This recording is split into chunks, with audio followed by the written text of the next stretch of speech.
السلام علیکم ناظرین، اس ملک کے فرعون حسن پرست تھے۔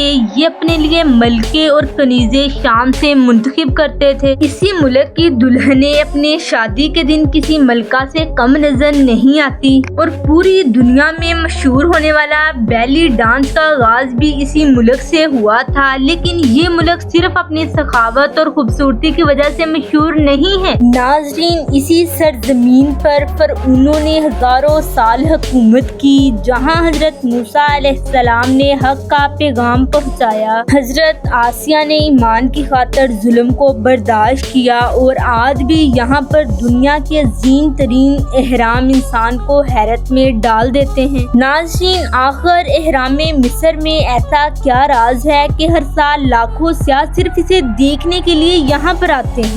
ناظرین، مصر شمالی افریقہ میں واقع ایک قدیم اور تاریخی ملک ہے، لیکن اس ملک کا ایک حصہ جزیرہ نما سینا ایشیا میں بھی شامل ہے۔ اس لیے مصر کو دو براعظموں کو ملانے والا ملک بھی کہا جاتا ہے۔ مصر کے مغرب میں لیبیا، جنوب میں سوڈان، شمالی مشرق میں اسرائیل، غزہ، اور جبکہ شمال میں بحیرہ روم اور مشرق میں بحیرہ احمر واقع ہے۔ مصر کا کل رقبہ تقریباً 10 لاکھ مربع کلومیٹر ہے، لیکن اس کی زمین کا زیادہ تر حصہ صحرا پر مشتمل ہے۔ ناظرین، حیرت کی بات یہ ہے کہ اس ملک کی سب سے بڑی آبادی صرف دریائے نیل کے کناروں پر آباد ہے، کیونکہ یہی دریا ہزاروں سال سے مصر کی زراعت، تجارت اور زندگی کا سب سے بڑا سہارا ہے۔ اسی وجہ سے آج اہرام مصر کو دریائے نیل کا سب سے بڑا تحفہ بھی کہا جاتا ہے۔ ناظرین، مصر کی آبادی 11 کروڑ سے زیادہ افراد پر مشتمل ہے۔ یہاں کی سرکاری زبان عربی ہے اور یہاں کی کرنسی مصری پاؤنڈ ہے۔ مصر کا دارالحکومت قاہرہ نہ صرف اس ملک کا سب سے بڑا شہر ہے، بلکہ پورے عرب خطے کے اہم ترین شہروں میں شمار ہوتا ہے۔ اہرام مصر میں جدید فلک بوس عمارتوں کے ساتھ ہزاروں سال پرانی تاریخی عمارتیں بھی موجود ہیں، جو اس شہر کو تمام شہروں سے ایک منفرد پہچان دیتی ہے۔ لیکن مصر کی اصل شہرت صرف قاہرہ نہیں بلکہ غزہ کے وہ عظیم اہرام ہیں جنہیں دیکھنے کے لیے ہر سال دنیا بھر سے لاکھوں لوگ یہاں پر آتے ہیں۔ ناظرین، یہاں پر سوال یہ پیدا ہوتا ہے کہ آخر مصر کے اہرام اتنے مشہور کیوں ہیں؟ جب 5000 سال پہلے جب نہ کرینے تھیں، نہ جدید مشینیں تھیں اور نہ ہی کوئی جدید ٹیکنالوجی تھی، تو پھر لاکھوں ٹن وزنی پتھروں کو ایک دوسرے کے اوپر رکھ کر ایسی عظیم عمارتیں کیسے تعمیر کی گئی؟ یہی وہ سوال ہے ناظرین جس نے صدیوں سے سائنسدانوں، انجینئروں اور ماہر آثار قدیمہ کو حیران کر کے رکھا ہے۔ مصر میں 100 سے زائد اہرام دریافت ہو چکے ہیں، لیکن سب سے مشہور اہرام غزہ کا عظیم اہرام ہے۔ اس اہرام کو فرعون خوفو کے لیے تعمیر کیا گیا تھا۔ اس کی اصل اونچائی تقریباً 146 میٹر تھی، اور ناظرین یہ تقریباً 3800 سال تک دنیا کی سب سے بلند انسانی تعمیر رہی۔ سائنسدانوں نے اندازہ لگایا ہے کہ اس کی تعمیر میں تقریباً 23 لاکھ بڑے پتھر استعمال ہوئے، جن میں سے بعض پتھروں کا وزن کئی ٹن کا تھا۔ ناظرین، حیرت کی بات یہ ہے کہ آج بھی ماہرین اس بات پر مکمل اتفاق نہیں کر سکے کہ آخر ان بھاری پتھروں کو اتنی بلندی تک کیسے پہنچایا گیا ہے۔ لیکن مصر کی اصل زندگی صرف اہرام نہیں ہے بلکہ دریائے نیل بھی ہے۔ ناظرین، اگر دنیا میں آج دریائے نیل نہ ہوتا تو شاید آج مصر بھی موجود نہ ہوتا۔ تقریباً 6650 کلومیٹر لمبا یہ دریا دنیا کے طویل ترین دریاؤں میں شمار ہوتا ہے۔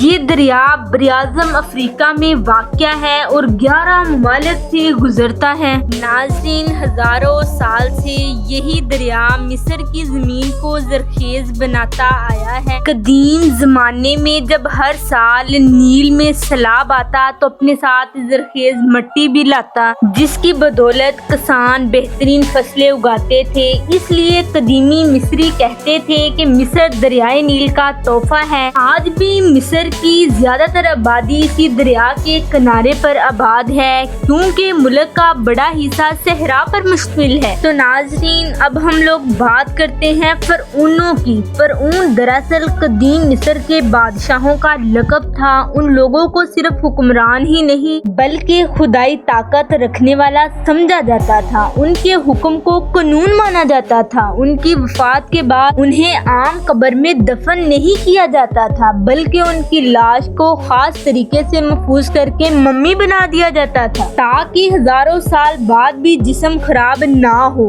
यही वजह है कि आज भी कई फरऊनों की मम्मियां हैरत अंगेज हालत में महफूज है मिस्र में। फरऊन तोतन खामू का मकबरा दुनिया की सबसे मशहूर दरियाफ्तों में शुमार होता है, जहां से सोने के बेशुमार खजाने और कीमती नवादात बरामद हुए, जिन्हें देखने के लिए आज भी पूरी दुनिया से लाखों सियाह मिस्र का रुख करते हैं। इस मुल्क के फरऊन इतने ज्यादा हुस्न परस्त थे कि अपने लिए मलका या कनीज का इंतखाब भी मुल्के शाम से करते थे। यहाँ पर शादी भी मिस्री रवायात को मद्देनजर रखते हुए की जाती थी। यहाँ पर एक आम लड़की शादी वाले दिन किसी फरऊन की मलका से कम नहीं लगती। यहाँ के फरऊन एक से ज्यादा शादियाँ करते हैं। पूरी दुनिया में मशहूर होने वाले बेली डांस का आगाज भी इसी मुल्क से हुआ था। रात गी तक यहाँ पर बेली डांस होता है। लोग उस डांस को बहुत ही ज्यादा इंजॉय करते हैं। डांस के साथ साथ मौसीकी को भी इंजॉय किया जाता है। नाज़रीन, हैरत की बात यह है कि इस मुल्क में शराब पर बिल्कुल पाबंदी है, लेकिन फिर भी हजारों लीटर तादाद हर साल इसी मुल्क से एक्सपोर्ट की जाती है। यहाँ के फरऊन मरने के बाद अपने साथ कीमती जेवरात और कीमती चीजों को दफन करते हैं। उन लोगों का ख्याल है कि मरने के बाद एक दूसरी जिंदगी है ताकि वो भी अच्छे तरीके से गुजर सके। नाज़रीन, मिस्र की सबसे मशहूर मलका क्लोपेट्रा पूरी दुनिया में सिर्फ अपने हुस्न की वजह से मशहूर नहीं थी, बल्कि वो नहायत ज़हीन, तलीम याफ्ता और बासलाहियत हुक्मरान भी थी। उन्होंने नौजवानी में ही मिस्र की हुकूमत संभाली, लेकिन उस वक्त मुल्क अंदरूनी इख्तिलाफात और बैरूनी खतरात का शिकार था। क्लोपेट्रा ने अपने मुल्क को मजबूत रखने के लिए रूमी रहनुमाओं जूलियस सीजर और बाद में मार्क एंटोनी के साथ साथ सियासी इत्तेहाद कायम किया। इन फैसलों के कुछ वक्त गुजरने के बाद मिस्र को ताकत तो मिल गई, मगर हालात आहिस्ता आहिस्ता उस मलका के खिलाफ होते गए। नाज़रीन, फिर एक वक्त ऐसा आया जब रूमी हुक्मरान एक्ट्यूवीन की फौज और मार्क एंटोनी की फौज के दरमियान एक बहुत बड़ी जंग हुई। इस जंग में मार्क एंटोनी को शिकस्त हुई। रिवायत के मुताबिक शिकस्त की खबर सुनकर मार्क एंटोनी ने अपनी जान ले ली। मार्क एंटोनी के जाने के बाद मलका ने एक जहरीले सांप के डसने की वजह से अपनी जान भी ले ली। मलका की वफात के बाद मिस्र रूमी सल्तनत का हिस्सा बन गया।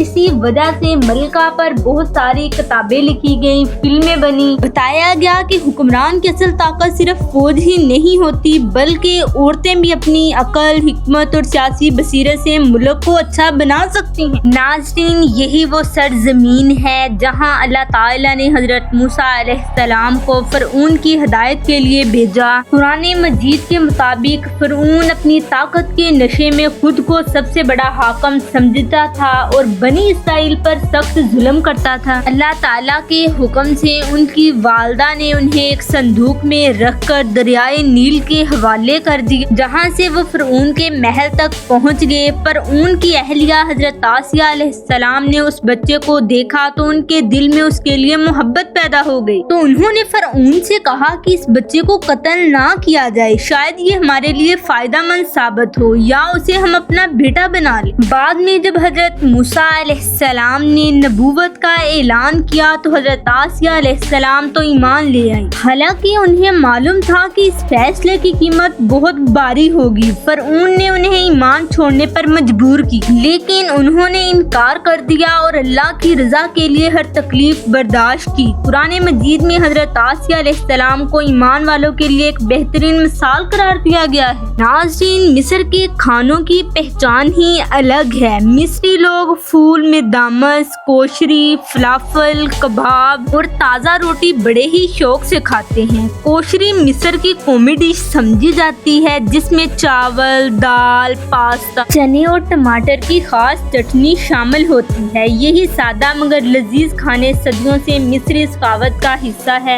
دنیا بھر سے آنے والے سیاح انہیں ضرور چکھتے ہیں۔ ناظرین، یہ تھی آج کی ہماری اہرام مصر پر امیزنگ ڈاکومنٹری۔ امید کرتی ہوں کہ آپ لوگوں کو پسند آئی ہوگی۔ تو ملتے ہیں اگلی ویڈیو میں ایک نئے سفر کے ساتھ، تو تب تک کے لیے اللہ حافظ۔